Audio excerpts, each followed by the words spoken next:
I've never fainted or almost fainted in my life, although I was near death several times in my life because of the war. I was close to getting kidnapped maybe 2 or 3 times. ISIS, like I've been through many things, but they didn't scare me as much as this exam. Imagine coming to a new country and you're learning a new language, a new way of life. Maybe you have your family with you, maybe you've got a spouse, a child to support, but you can't work. You can't work until you sit possibly the most difficult professional exam of your lifetime. And your entire family depends and relies on you passing this exam.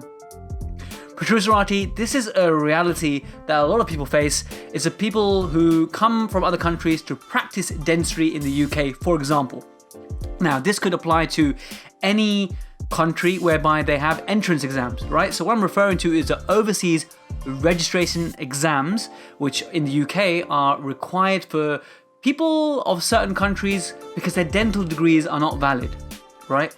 It's the same where, for example, if I was to go to the USA, I'd have to sit their exams, right? And essentially in the USA, I'd have to go to dental school again, or the equivalent. You can listen to episode 2 with Christina Gauchon if you're interested in the USA, but essentially these exams can be very, very tough, even the ones in USA, and we talked about that. Now, the purpose of this episode, and joining me today is Dr. Yazan Douedari, who is from Syria, and he completed his ORE, but he's got a very unique story as though he actually came as a refugee.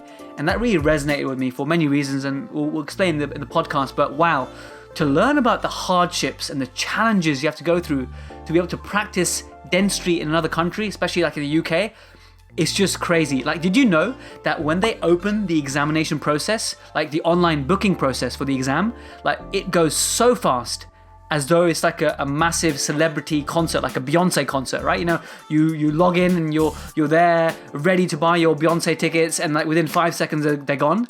Well, ORE exams, just to sit the damn exam, that's the situation they face. So there were so many different layers of complexity that I learned about from speaking to Yazan today. So I'm so honored that he gave his time and his energy and his mistakes and his advice. It's full of absolute gold. So this episode really is for those people who are looking to come to the UK or move to any country where they have an entrance exam. You will definitely learn something from this episode. If you're from the UK and you want to understand the challenges, or from the USA, you want to understand the challenges of a foreign dentist, then fine, listen to it. But this is more for those people who are about to sit the ORE exam. We do go into the very nitty-gritty of the ORE exam, the different stages, how much it costs, what's the pass rate, what are the different challenges people face.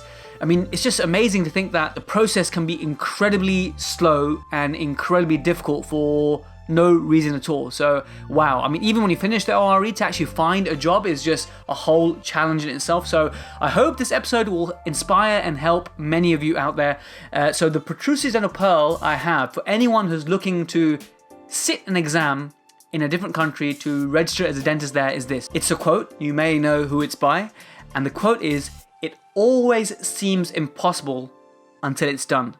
It always seems impossible until it's done. The quote, of course, is by Nelson Mandela, and I kid you not, when you listen to this episode and you listen to Yazan's story and some of the stories that I know about, like I know I've got some close friends who have done the ORE exam, and I know what a grueling process it is.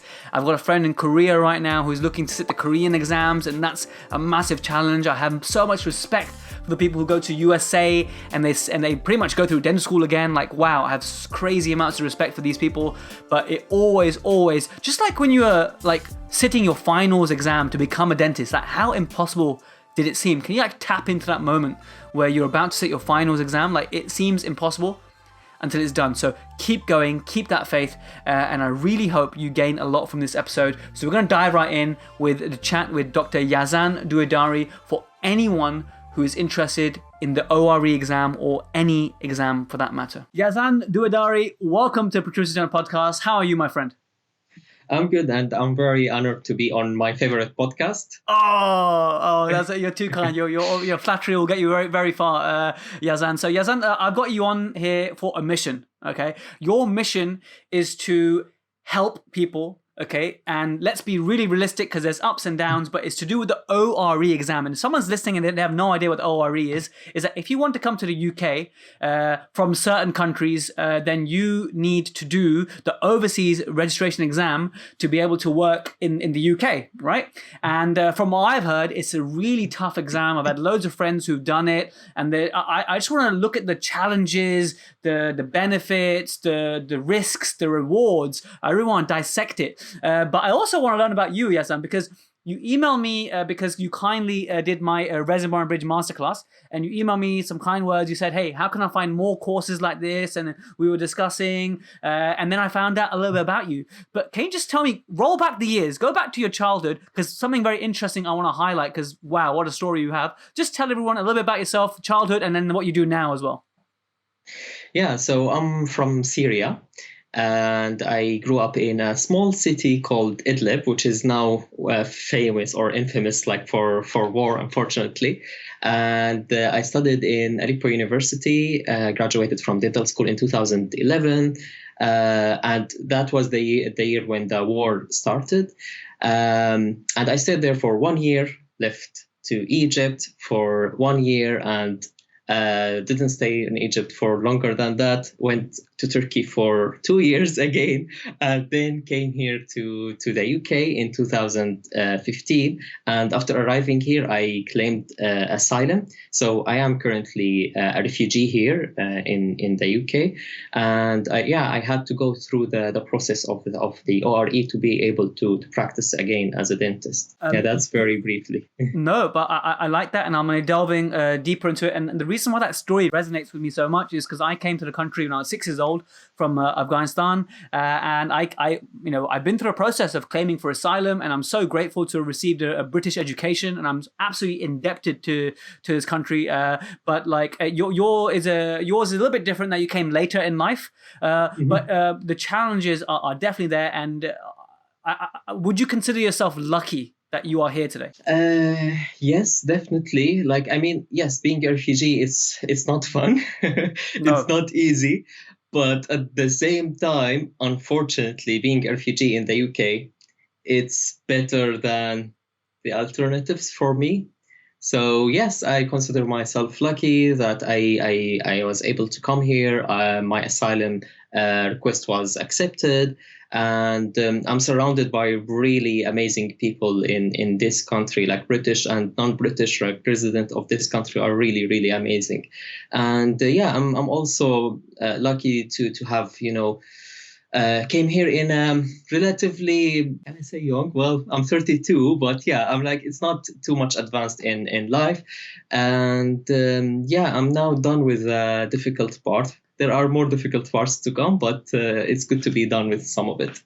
Well, I also want to say we had a little chat earlier before we started, before I hit the record button. So congratulations for your newborn son, Hassan, 3 months old. Thank you. It sounds amazing. And also recently you started a new associate position in Chelmsford, right? Basildon. Yes, right, that's the one. Fantastic. And you've been telling me good things about that, how you're enjoying the position. But now, before we get to this place where actually now you're working in an environment that you like, and although you have a significant commute, you're still happy, we need to tackle the elephant in the room, which is that mammoth of an ORE exam. I mean, why did you move from Turkey to the UK? What did you expect in terms of, what did you know already about the ORE? Did you have people to help you? Tell us a little about what you expected before you came, and then when you came, we'll start from there, I suppose. Yeah, so actually, just to highlight, I came to the UK via a scholarship. It's basically the Foreign and Commonwealth Office scholarship. I did a master in public health, and after that, I worked in few non-dentistry jobs, and after that, I thought, I should really get back to my career, and it's worth the investment in time and money to just do this scary exam that everyone talks about. Basically, I did have some help from people from my country who passed the exam before. But the actual the more important help you can get is from people who are doing the exam at the same time or who have recently passed the exams. Because my friends have passed the exams like 3 years ago, 4 years ago, so they would forget about the nitty-gritty details. And even the exam, sometimes they changed over the years. So it's I had some great support from great people throughout this journey, and the support was mutual. Like we were supporting each other, we were complementing each other. Well, tell us about for those people who are maybe considering doing the RE and coming to UK, for example, or anyone who's about to start that journey. What's the first part?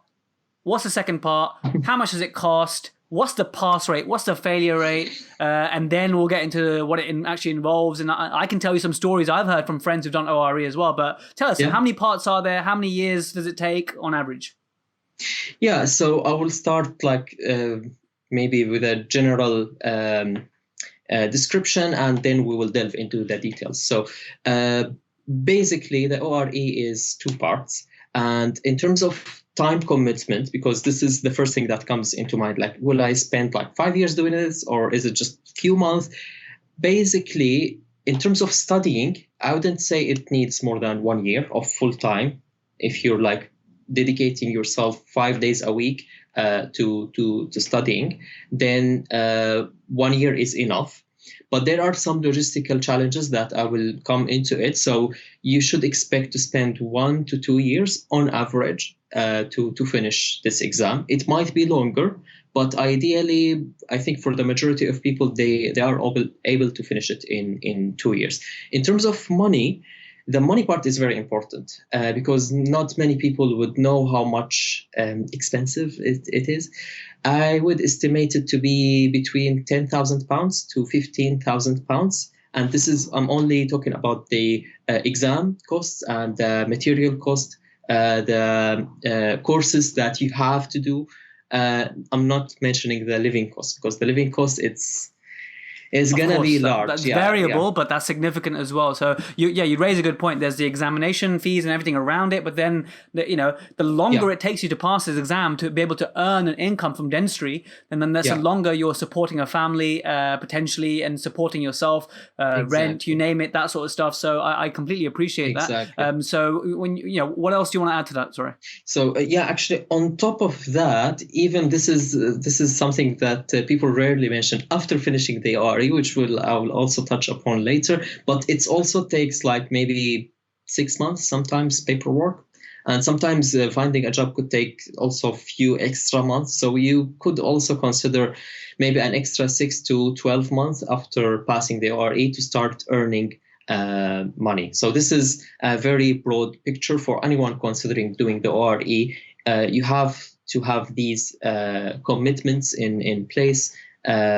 Financial commitment, time commitment, and the effort, of course, and the mentality to do this. That's crazy, Yazan. That's crazy because, I know of people who've done the ORE and their whole life is consumed by this exam. I need to pass this exam. And now you're saying that, hey, even after you pass the exam, there's so many more hurdles at that point as well. So naturally, my next question is the juice worth the squeeze? I never really thought about it because to me, it wasn't really a choice. Like for me, doing the ORE, it's not about being a dentist in the UK. It's about being a dentist anywhere. Because basically I can't go back to my country, and I can't go out from here. Like I'm a refugee here. Even if I wanted to go back to the countries that I lived in, like Egypt and Turkey, now I need a visa, and they're not really granting visas. So it's about me being a dentist. So I didn't really have another choice.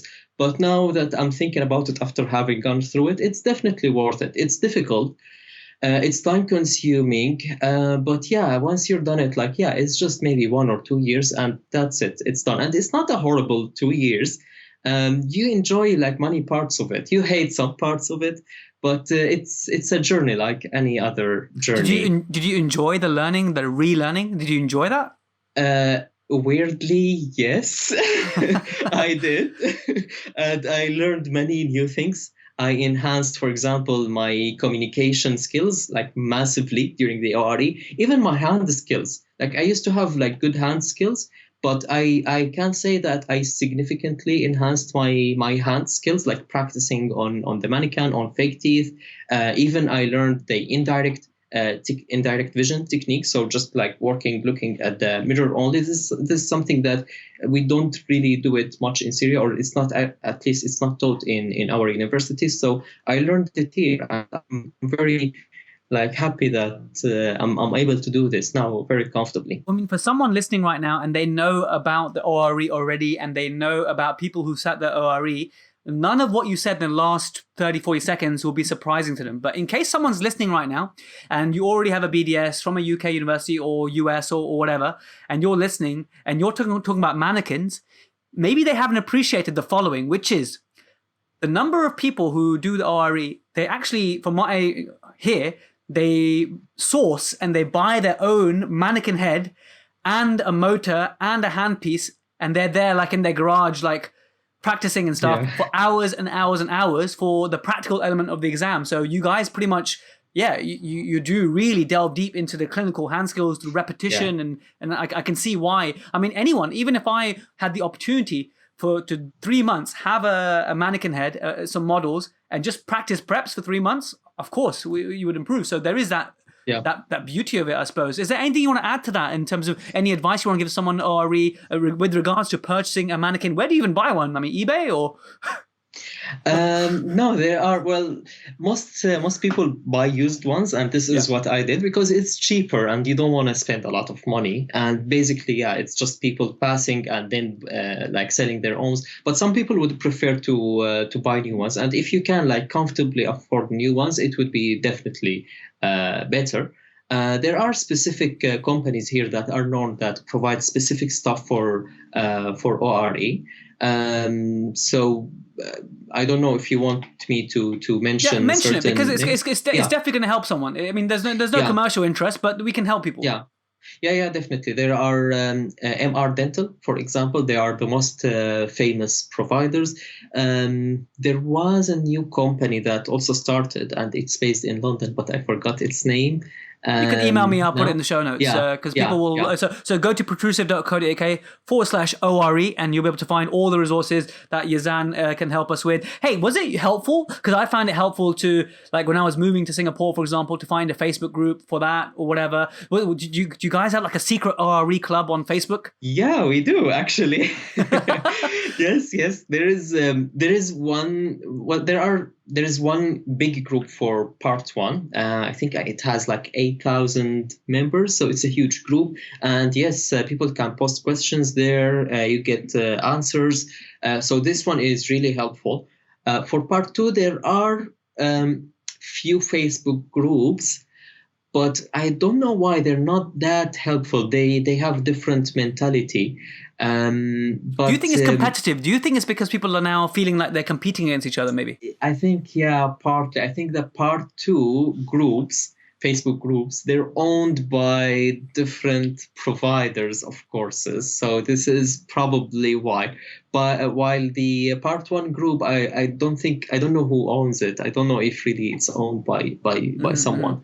So okay, that's very interesting. So you must send us this link so people can join these groups. That'd be amazing. Again, I'll stick that on the website. So tell us, you applied to do part one. So part one's purely written. Break the exams down for us.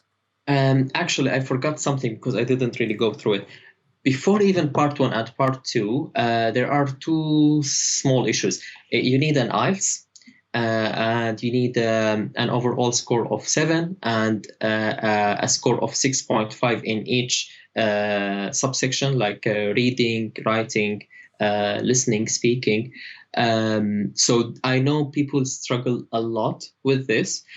For me, I already have had my IELTS because I came here and studied the Master in Public Health. It was expired.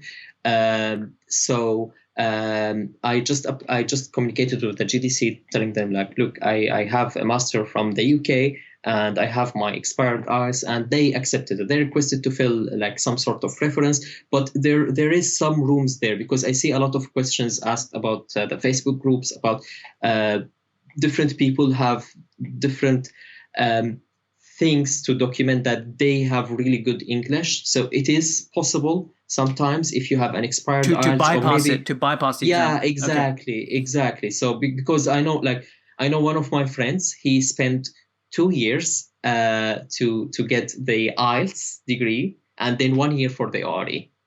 So for him, Wow. the IELTS was more challenging than the ORE itself. Wow. I think it's just getting that specific grade is challenging. Not sure why exactly, but there is something in there. So yeah, this is something to consider.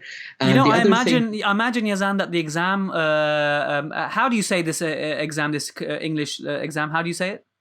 What's it called? the ORE, No, the English. The one you the had to pass. IELTS, How do you spell it? EILTS, Okay, fine. International So English Language Examination. I'm with you. I'm with you. So I imagine that that's like, it's not like it's probably at a complexity whereby if the majority of the public in the UK did it, a lot of them would probably fail.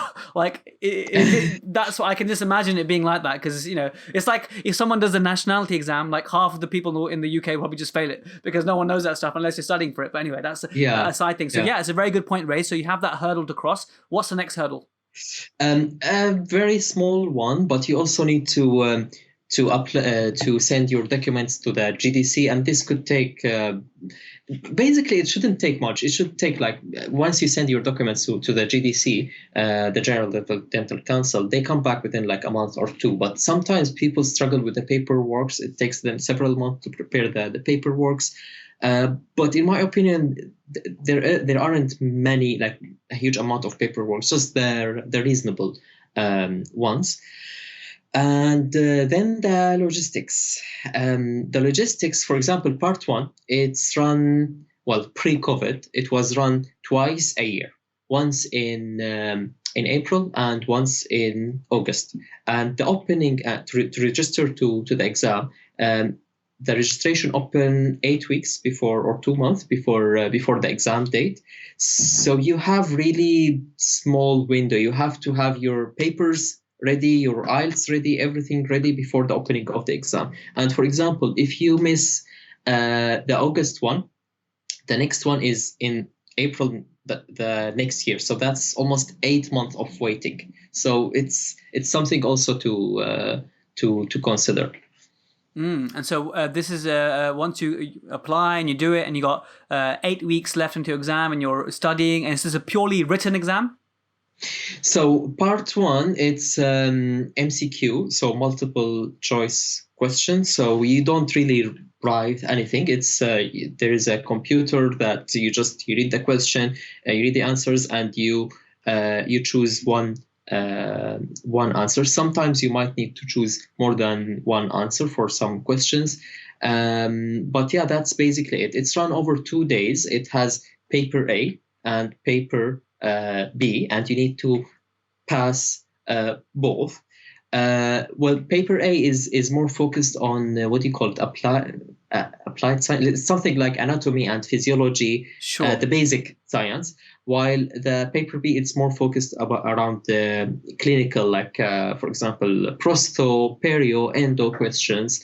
But you might get like anatomy questions in paper B, and it's not really like clear cut in there. And you have 1 day break between the two papers, and you need to pass both papers. But passing, like to pass part one, you need to answer 50% of the questions correctly. So I would say that's easy one. Like if you have prepared for the exam, just to get 50% of the questions, that's really not difficult. For me, I prepared for 4 months, and it was enough for me. It doesn't need, like I see people would like spend 1 year preparing for part one, because it's a huge, like if you think about everything we learned in dental school over the 5 years, it's a huge amount that if you want to perfect it, yes, you need maybe 1 year or 2 years, but you don't really need to perfect it. You just need to study the popular topics. So I would advise people not to overdo it with part one. So maybe practical advice there is if someone's thinking, hey, you know what, I don't feel ready for part one, but they're a dentist. They've got their degree from India or Pakistan or Syria or some of that, and so they are a dentist, but they don't feel confident. Your advice is just do it. Yeah, exactly. At the same time, I see people who would like study at the night of the exam and go to the exam. And I would really advise against that. I've heard of people passing doing that, but think of the time investment, the money investment, like the cost of the part one, it's like £900. It's a lot of money, and you will need that money, believe me. Even like, yes, if you fail this exam, then you have to wait several more months to just do it again. So why risk it? Prepare at least, I would say at least 3 months. And in my opinion, a maximum of 6 months would be enough for this exam. And know what to study, because it's very, very broad. But at the same time, there are known topics that they're kind of repeat, or they're kind of popular recurring themes. Things. Yeah, exactly. Recurring themes. And the things that you're not very strong of. For example, if you had an endo question, like most of us are likely to answer it correctly without really studying anything. But for example, if you ask me now about anatomy, I might not be able to answer this question without revision. You mean like kidney function, and it could be liver function, and it could be that sort of stuff as well. Okay, interesting. Yeah. So very broad. Yeah. So okay, let's move on. You've passed part one. Hooray! You celebrate. You know, you call your family. You say, "This has happened. This is very good." What's next? Okay, now the serious bit starts. Well, the good thing that you're halfway through. You finished like a huge part of the exam. Now just the final step is remaining, but it's a difficult step. It's this is where you spend most of your money, most of your energy, and also it could be when you spend most of your time as well. For the part two, so basically it's 4 exams in one exam. The first, it's called OSCE. I think it's abbreviation for. Can you help me with that? It's an objective structured clinical examination. Yes. So basically, it basically tests your communication skills. There will be, well, it has many parts, but most of it's an actor sitting in a room acting like they are the patient, and you need to enter the room and to speak to them. For example, ask them a question to diagnose a problem, or even explain a diagnosis, or explain a treatment plan. And they will. It sounds like MFDS. Like I've done the MFDS, and we had OSCEs, and it was all pretty much a communication from what I remember from the MFDS the part two. So is the all 10 stations, or how many of the stations there are? They're all communication based, yeah? 20, I think. Oh wow, 20 stations. Hell, that's impressive. That's a lot. Yeah, Not all of them are actors. Some of them would be written, and some of them would be skilled OSCE. So, for example, to do a suture or to place a rubber dam. So there are different bits and pieces. The second part, it's called the diagnosis and the treatment. I just want to ask you before we move on to each, because I like this format that you're going through each part. So out of difficulty, how difficult do you think the OSCE is? Well, I think it's medium difficulty, and mostly because many people would fail the OSCE, and this is partly because the way some people prepare for it, it has to be spontaneous. You need to really communicate with the patient or with the actor. You need to actually forget that they are actors. You need to think of them you as just patients. Did. That's what you just did. You forgot. So you're in the zone. Yeah, this is why you passed. Exactly. Well done. Yeah, I've seen people just focusing on the information and what do they need to tell the patient, and just memorizing what they need to say to the patient before entering. And it doesn't really work like this. It doesn't really matter. No, it matters what you say, but I mean, what matters most is how you say it, how you explain it. Is it simple to understand? Are you just,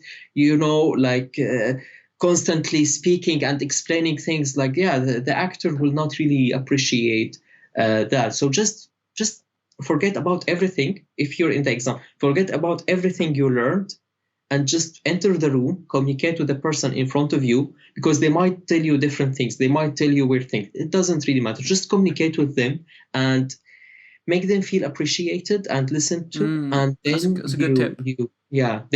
I'm sure you would pass these stations. Brilliant. So then that's on day 1, for example, or is it half the morning, It's or day like one. half a day, or a whole day? Okay. Then what's No, next? it's like maybe 2 hours, I think. They will feel like 5 minutes, but it's 2 hours. Yeah, definitely been there. Yeah. Yeah. The next day, it's the mannequin usually, which is the mannequin exam, which is the most difficult exam. And basically, in this exam, you have to do 3 tasks. One is two is considered major, and one is considered minor. And you need to pass each one of them to be able to pass the mannequin. And so for a major, for example, to prepare a crown, and you need to do this in direct vision technique. So you can't like lean and look. No, you have to all the time just look in the mirror and just prepare it. And even like for 1 second leaning is not really acceptable. So no direct. I mean, yes, you can do direct vision if you can see like this, but you can't lean forward. Another major exercise is also to prepare class 2. This is very common. Class 2 cavity, and do an amalgam filling on a different tooth. A minor exercise could be something simple like take an impression or do access cavity. So things that are simple. But the tricky part in the mannequin is that they don't evaluate your whole performance. They evaluate each. Like if you do a cavity, they will evaluate this cavity. If you fail in that cavity, you fail in the whole exam, in the whole ORE. That's So it. that's the difficulty. The stakes are high. Yeah. And the other difficulty is the stress. This is the most important factor. You need to manage your stress. And I failed my first attempt in the part 2 because of this. And I just got so stressed that I almost fainted. And I've never fainted or almost fainted in my life, although like I was near death several times in my life because of the war. I was close to getting kidnapped maybe 2 or 3 times. ISIS, like I've been through many things, but they didn't scare me as much as this exam. It's really, really scary. It's really stressful. Wow. I mean, yeah, it was difficult. Like, and I knew that beforehand. I knew that I had to manage my stress. I didn't really do that very well. But in my second attempt, I just entered the exam. I said, you know what? I really don't care anymore. I'm just tired of this whole exam. If I fail, that's fine. I'll try again a third attempt in January. And yeah, we'll see how it goes. But I'm just tired of stressing out. So yeah, that's fantastic advice, I think, because if someone can listen to this and then just learn from, I hope you don't mind me saying this, learn from your mistake, because or learn from your you not passing the first time around, and just learn from that, and remember that, hey, you know what Yazan said in that podcast, not to stress, because stress will put my body in not the right state to pass this exam. So it's very honest of you to say that. So I really appreciate you sharing that with us all. So you think, you believe that the stress was a major reason, and was it like a major or a minor, one of the clinicals that you failed because of the stress? I'm not sure why, I'm not quite sure why I failed, to be honest, but generally my preparation at that day wasn't as good as I usually prepare. It wasn't horrendous, but it wasn't perfect. They look for perfection. That's the thing. I might have made few minor mistakes, but yeah, generally my preparation was a bit not as good as I usually do. And another actually factor that is really, really important is we practice at home on our mannequin, on our motor, on our handpiece for like 6 months. Then we go to the exam, and the settings are slightly different. That when you press the pedal, the speed is different. The cutting speed, it's really different. The way the teeth even respond to the handpiece, they are different. So that was also a little bit shocking to me. So that helped me in my second attempt to know what to expect. My advice is, in part 2, you will be doing mock exams for the Manican. Try to go to different places for the mock exam. Try to be out of your comfort zone, because I noticed myself doing amazing preparation at home, but when I go somewhere else for a mock exam, for example, it's not as good. It's still good, but it's different because the setting is different. And try The to environment's go to, completely different. yeah. And some of the mock exam providers have equipment which are very similar to the exam equipments. So try also to make sure you go to these ones so you can test, because in exam it's usually the cutting speed is usually it's usually faster than what we use at home. Even for the slow hand piece, they really cut in a very slow speed, but it's much more cutting. So I can definitely use one of those at work right now. I think that'd be good. Yeah. That sounds very good to me, actually. I quite like the sound of that handpiece. But no, you're right. To have a more familiar setting would really help you. I can totally appreciate that. So the second time around, you passed the sort of the mannequin challenge. Mannequin challenge. I don't mean to say mannequin challenge, obviously. You can call it a mannequin challenge. What's next? What's after that? So that's on the second day. Now, the third day, you have 2 exams at the same time.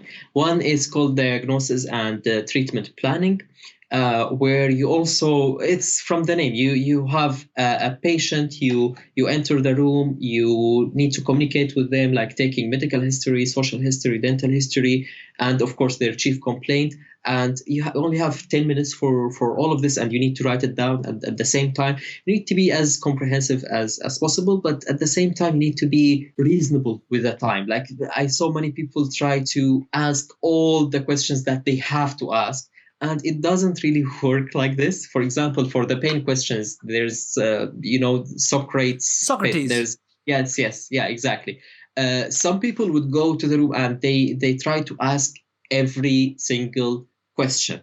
And in my personal opinion, it doesn't really work like this. Like, if you ask a few questions and you're able to diagnose that it's irreversible pulpitis, just move on. It doesn't really matter if you cover the whole questions. And yeah, basically part of it is communication with the patient. Part of it is actually diagnosing and putting a very comprehensive treatment plan for the immediate term and long term. And after that, to communicate this to the patient and convince them of the treatment that they have to go through. That exam, it's actually, on one hand, is difficult because it's 1 hour, or it's actually 54 minutes, but you get a lot of information from, like, they bring you information, the actor will tell you a lot of information, so you don't have enough time to deal with it. So most of it is about time management. But in my personal opinion, the marking, it's not that tough. It's easy to pass it, I would say. Don't worry too much about it. It sounds intense, but it sounds like it's still possible, but it sounds very intense though. Yes, It sounds like the main pearl there is manage your time and be efficient instead of going through the entire Socrates, going all the way to the E to the S at the end. Once you get your diagnosis, be a good communicator and get the mark, get the pass that station and move on. Yeah. Again, and similar to OSCE, just, communicate with a person in front of you. Like, you don't need to cover all, don't need to tick all the boxes, but what you need to do is to have an actual conversation with a person in front of you, because these, I think, are valued very much by the examiners, because all of us can diagnose, all of us can write treatment plans, but the tricky thing is to communicate. Okay, so you got that one, and what's next? That was the third one. Yes, the third one. And on the same day, the fourth one, which is medical emergencies, This one is relatively easy because you don't have, like, it's known, the medical emergencies, you have heart attack, asthma attack. I think as long as you learn the recess document, that's it, right? If you just Yeah, learn that exactly. recess document Exactly. inside out.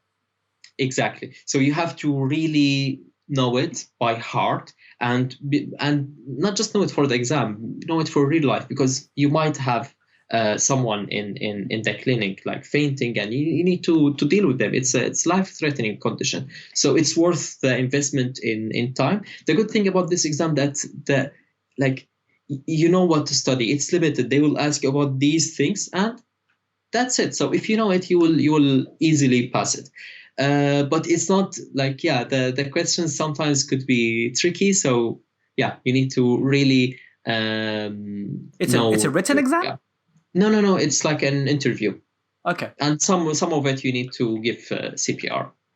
Okay. And the other tricky thing about the ORE is basically you need to pass all 4 exams to pass the part 2. So if you, for example, pass everything and you fail Manika, like I did, you need to redo the whole thing again. And I've seen people sometimes, like maybe I heard about a few cases, people like, for example, failing their Manika in the first time, and then in the second time, they pass their Manika, but they fail their OSCE. So it's like they fail again, but for a different reason. So you need to make sure that you pass the 4 elements to be able to pass part 2. How long after you sit the 4th and final exam do you get your result? It takes 4 weeks. Oh my goodness! Oh my god! Yes. 4 weeks? That must be the most painful 4 weeks ever. 4 weeks. 4 weeks of stress, but like it's out of your way. But we all remember passing dental school and that wait until until you find out, until you get your finals results or whatever. So I can sort of empathize with you in that sense. Wow, 4 weeks is massive. They just do it to tease you, They just do it to tease you. They know already. They know by day 2. It's all electronic. It's done already. They just say, "How did you kill 28 days?" They actually put the marking on the day, so I don't know what takes them 4 weeks. And same for part 1, actually. It takes them 4 weeks, although it's all on the computer. Like we press the answer on the computer, and they can immediately know the. They're just trying to delay you. They're just trying to delay you. That's the only plausible explanation, I guess. Well, I'm sorry to hear that, but let's get to case. So amazing. You've mentored someone through this journey. They've passed the ORE, something that's been consuming their entire life. They've spent all their time, money, energy, livelihood, thinking, practicing, learning for this exam.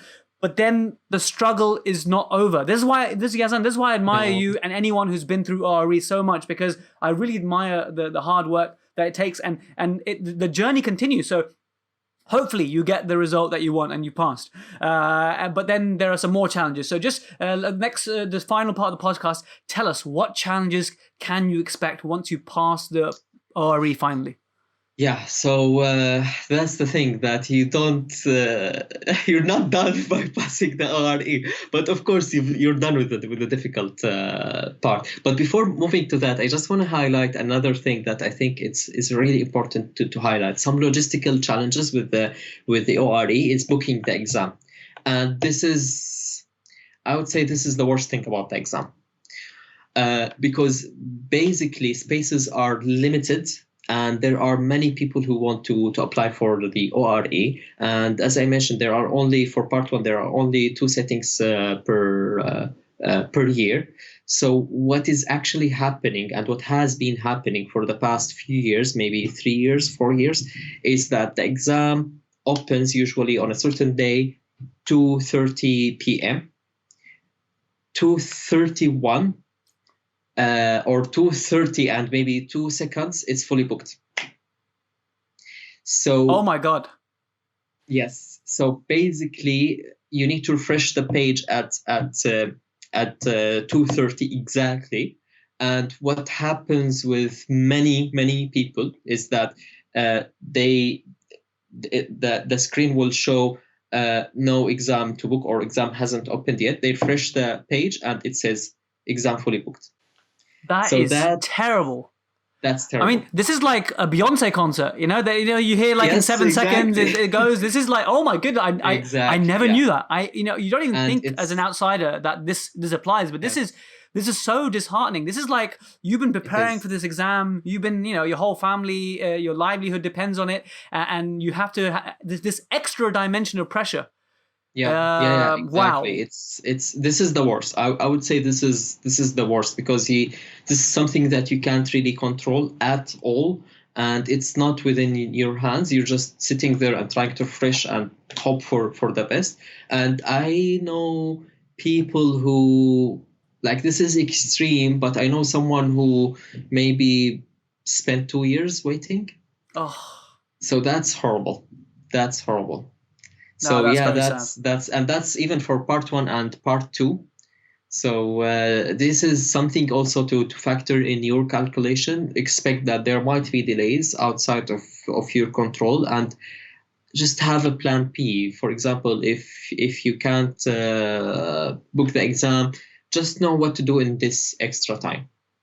That's a very fantastic point you make, because I had no idea about that. I mean, I've heard of so many different Yeah, challenges, and obviously the and challenge we're going to come on to now and shortly about, how to find your job and stuff. But sorry, you're going to say something, yeah. Yazan. Yeah, and I mean, we try to just want to highlight that we try to sign petitions and communicate with the GDC, but unfortunately, they were saying it's first come, first serve. But it can't be first come, first serve when it's like you don't get the chance to click a stupid button. Like that's not. So if I'm anyone totally with out you. there who can like help with solving this issue, please do, because this is just so horrible. I 100% agree with you, man. I 100% agree with you. And hopefully someone will listen and do something. Who knows? You never know, okay? You never Yeah, know. So I hopefully. appreciate that. So, wow, what a challenge you just told me about there. So you passed your ORE after the vigorous process of even getting a damn place on the Yeah, exam, like a Beyonce concert. yeah. And now this added challenge of actually getting work, finding work. So what's the requirement? Yes. Like, what's the rules? So before even getting to that, also you need to again send your papers to the GDC. It's actually the same papers that you sent in the first time, but they requested again. Even the Why not, IELTS, right? How can we delay these guys even more? I don't know. Even the IELTS they requested again, and there are some few extra bits and pieces that you need to do, not necessarily related to your registration with the GDC. For example, to make sure that you have vaccination, so blood tests, for example, to have CPR course, for example. Like, yeah, there are so many different bits and pieces that, yes, basically it takes several months just to be done with the paperwork. And yeah, some people would take them like very lengthy process, like 6 months. Some people will finish it within like few weeks. So I heard my friend, she finished it in like I think 10 days, and that was it. So it's different from one person to That's another. like the GDC clearance of the IELTS and the paperwork and everything like that. So that's an extreme example of, but you, as you said, it can take up to 6 months to just get your paperwork in order and all that stuff. Yeah, Wow, yeah, crazy. exactly. And after that, you have to apply for work, and it's very difficult because well, basically, you have two options. You can either go to NHS or go to private. Now, many dentists who pass the ORE would prefer to go to work with the NHS, but there is Why? a new. Why, Yazan? I don't understand. What's this attraction to NHS? Why? I don't see it. I don't think it's really attraction. I think it's. I Is don't it want maybe to not feeling sound ready for private? Maybe negative. is that what it is? I mean, going through the ORE, it's mentally difficult because you are a dentist, you have several years of experience, but someone out there is telling you, no, you're not worthy.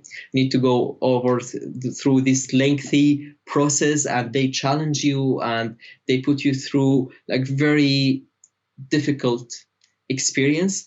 So I think what happens to most of us, including myself, that we start to doubt ourselves. We feel that we're not worthy of private, we're not good enough. So it feels safer to go to NHS. I think this is what's happening. But Okay. there's also another difficulty, like even like going to NHS, like doing the ORE will take you maybe 2 years at least, sometimes 3, 4 years. Like in my situation, yes, for going through the whole process, maybe took 1.5 years till I passed, not till I finished the paperwork, but maybe 2 years with the paperwork. But before that, I had to come here to the UK. I had to settle. I had to earn some money, some income to be able to go through the ORE. So basically, this whole process took me around 4 years. So this means that I have 4 years gap, 4 years of not touching a patient.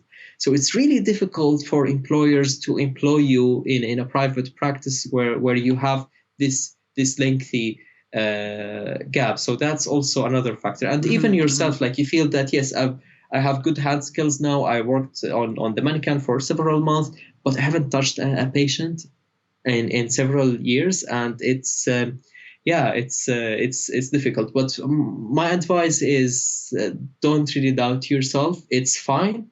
You are a dentist. You have experience. Yes, you might do stupid things at the beginning. Like, yes, for me, the first patient that I touched, I was just retracting the cheek so hard because I'm used to the mannequin cheek and it's rubber and I need to retract it really hard. So it's like the lady just told me, like, you're retracting my cheek so hard. I just realized it. I said, oh, sorry. But that was it, Yes, it's fine. We're humans. We make simple mistakes. Exactly. It's fine. Not a big deal. Yeah. So, this is in terms of the private. Now, the other option is to go to the NHS, but and to do what is called the VTE or vocational training, or now it's called PLVE. They keep changing the names. But now there's a new rule that if you want to go and do the if you want to work in NHS, you need to do the PLVE or the VTE. But in order to do that, you should have at least 3 month experience in the past 2 years. That doesn't make sense, because you just told me that the average person will take 2 years, maybe longer, to even get the damn exam passed, paperwork and stuff. And you're not allowed to work as a dentist during that time. But then they say, hey, you know what? We also want you to have experience. Exactly. How? Many of my friends finished the exams and they wanted to go to NHS, but so far, I think nobody was able to do that since they passed this new law. It's just becoming impossible. So what some people are suggesting, I saw that on WhatsApp group, is to go back to your home country and spend there 3 months practicing dentistry and then come back. But first, this is like, after going through all of this, you need us to go back to our country and to practice. Second, this option is not really available for everyone. My personal estimation is half of the people doing the RE are refugees. So for me, like, I can't go back to Syria to practice. Of course not. Oh my goodness, please don't. I'll let you take a tooth out on me. I'd rather you do that than go back to Syria, my friend.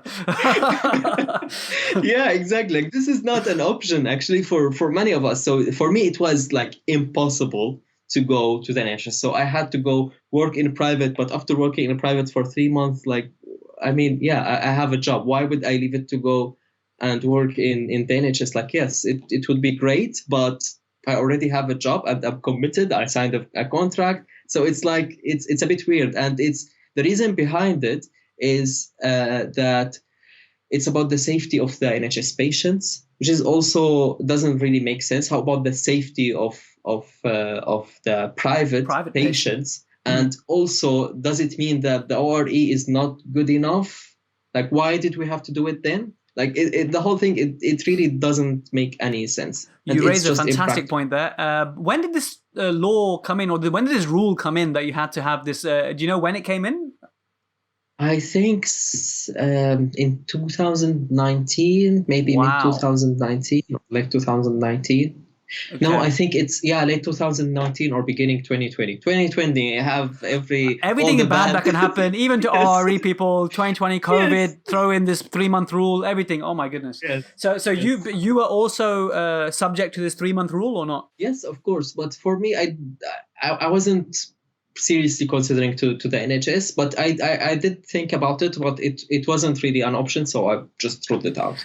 But even if you have this, The process to apply for the PLVE/VTE position, it's very lengthy. It's very tedious process. It takes between 6 to 12 months to apply it to start working. So what happens to people that they finish the ORE and they spend another year just either paperwork or applying for VTE position, and like, we need money, we need livelihood, we have families. Absolutely. And Absolutely.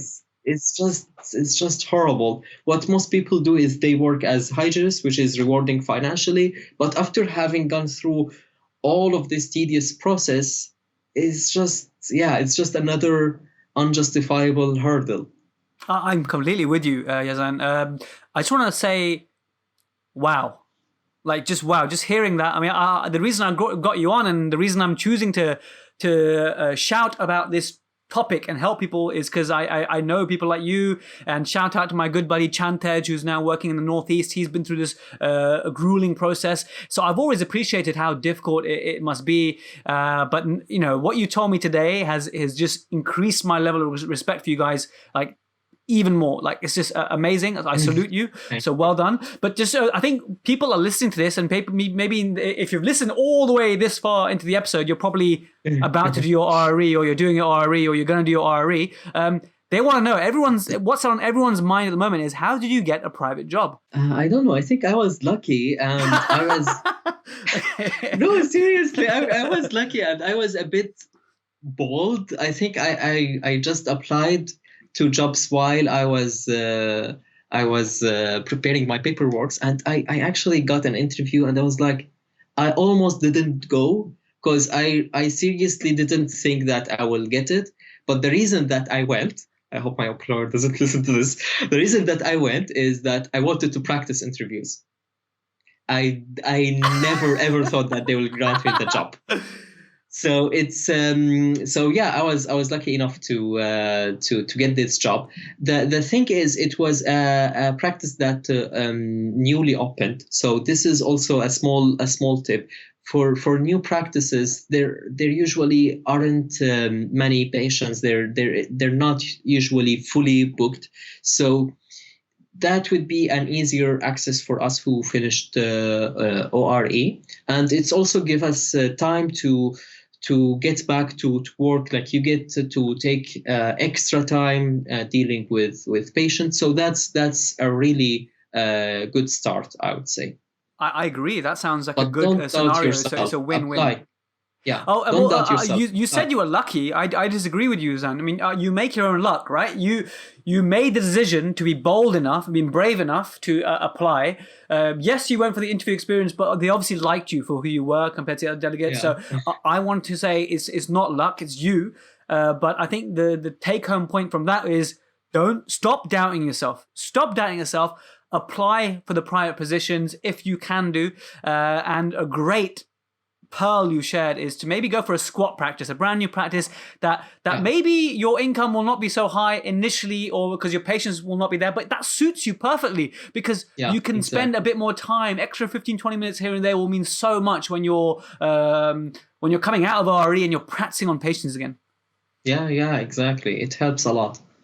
Amazing. I think we've covered. I didn't have to look at my questions even once, because it was just a flowing conversation that I didn't have to look at my questions at all. So, wow, you did everything. In which case, my last thing to ask you is, the microphone is yours, my friend. What do you want to say to the people who are obviously very interested in this topic because they've listened all the way to this point? Yeah. What do you want to say to them? So, if you are preparing for the ORE, it's very doable. It's very difficult, but again, it's very doable. Just know how much commitment it needs in terms of finance, in terms of money, in terms of even like mentally and psychologically. It's not easy, for example, not to be able to do the exam or to fail the exam. That, for me, that was the first thing I ever failed in my life. But it made me stronger in a way, and it's fine to fail. Like, many people don't really pass it from the first time. It's completely fine, and don't over stress about passing from the first time, and accept that it is what it is. And yeah, just do it. Just do it. And an advice for sorry, you wanted to comment? No, I just on wanted to this? say, I never asked you, what's the percentage pass rate? For the part one, I would say it's relatively high. I think it's maybe 60-70%. I forgot exactly how much, but also take into consideration that many people, not many people, but some people who apply for part one, they're not really preparing for it. So it's actually, for those who prepare, I would say it's much higher. If you prepare really well, your chances are almost certain in passing the part one. The part two, it ranges between, it's different from exam to exam, but it's around, I think, 35 to 50%. So not as high, but if you take the higher number, 50%, it's not horrible. It was in certain years, maybe 10 years ago, because I looked at the statistics, it was as low as 9%. Wow. In 1 year, it was 90%. And I think at that time, the highest passing rate was 20%. So it's much better now. People are able to pass, but maybe 10 years from 10 years ago, it was much even more difficult. So it is becoming more and more doable. Fantastic. Brilliant. And so you're going to say one more thing. Yeah, please share with us. Yeah, my other thing is for those who are listening to us and who haven't gone through the ORE, if you are in an employer, or even if you're not an employer, don't look down for those who have done the ORE. Like, I might sometimes say stupid things. I might forget some things. Like, for example, I studied dentistry in Arabic. So sometimes I just forget the names of things, and I just say, like, calcium hydroxide, but I don't really remember the brand name that is used in this country. Yazan, I did the same thing today. Listen, I'm UK trained. You know what I did? Okay, I can't believe you're saying this, because literally the same thing happened to me today. So my nurse Zoe, she's probably watching this actually, if it comes up on Instagram. Hi Zoe. So Zoe, what I did today was I was about to fill the canal with the non-setting calcium hydroxide, and I said, "Can I get some non-setting calcium hydroxide?" And she looked at me blank, and I was like, "Crap, are we finished? Are we finished?" I was like, "Oh, okay, I have to use Ledamix then, right?" I'll say, "Fine, if you don't have that, can I have Ledamix?" She goes, "Do you mean Hypercal?" I'm like, "Oh, yes, I mean Hypercal. Yes." And even I did the same thing, my friend. So don't worry about it. Yeah, so it happens, and we're not perfect, but we are like colleagues. We are dentists, and we're not less. We might not know certain things in this country. We might not fully know all the regulations, but we are good enough to hire. You 100% are, and you guys are. You are human. You are. You've been through such a grueling process. I mean, it'd be interesting to experiment one day. Like, imagine we took a dentist, the average dentist in the UK, and we just said, "Hey, you're going to sit the ORE exam today." I would be fascinated to know how many of us would even pass, because it's a serious examination. I mean, you go to labs and you look at the preps that go in. You can even look at my own preps. They're not amazing, to be honest with you. I bet your preps are better than mine, to be honest with you, because of the practice that you get. So I think it's a grueling exam, and I definitely echo your sentiments that if you're listening somehow and you are in a position to hire someone, don't look down on the ORE grad. Give them kudos for passing such a crazy exam, and help them out in that way if you feel as though they are good enough. Don't say that, hey, they're the best candidate, but I'd rather take someone with a BDS or whatever. Look at them as an individual. Yeah, and also if you can think of anything else to support. I know some people are considering some training programs or whatever, anything that you can support, it would be greatly appreciated. And it is much needed, because there isn't much support out there. That was very useful, Yazan. I hope you feel that as well, that the information that you shared today, had you had access to this 2 years ago, I'm hoping that you would have gained from that. So thank you for spending time away from your wife and and from Hassan to spend this evening with me to help people. I really do think you've helped people a lot. So Yazan, keep doing what you're doing. I wish you all the best success in our country, and you are one of us, and we are grateful that you came, and you can now share your expertise and look after the patients in the best way you can. So thank you so much, Yazan. Thank you for hosting me. It's been a pleasure.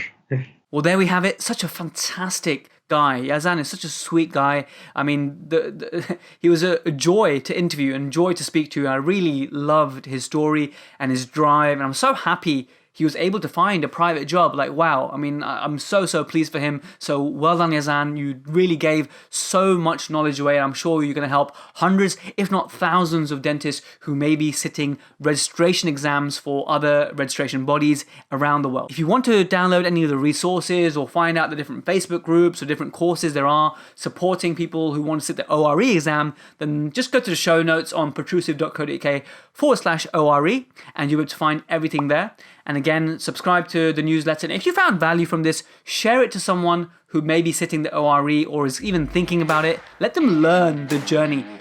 The best thing you could do is share this episode with them. So I really appreciate all your support, guys. Thank you for listening again all the way to the end. I'll catch you in the next one.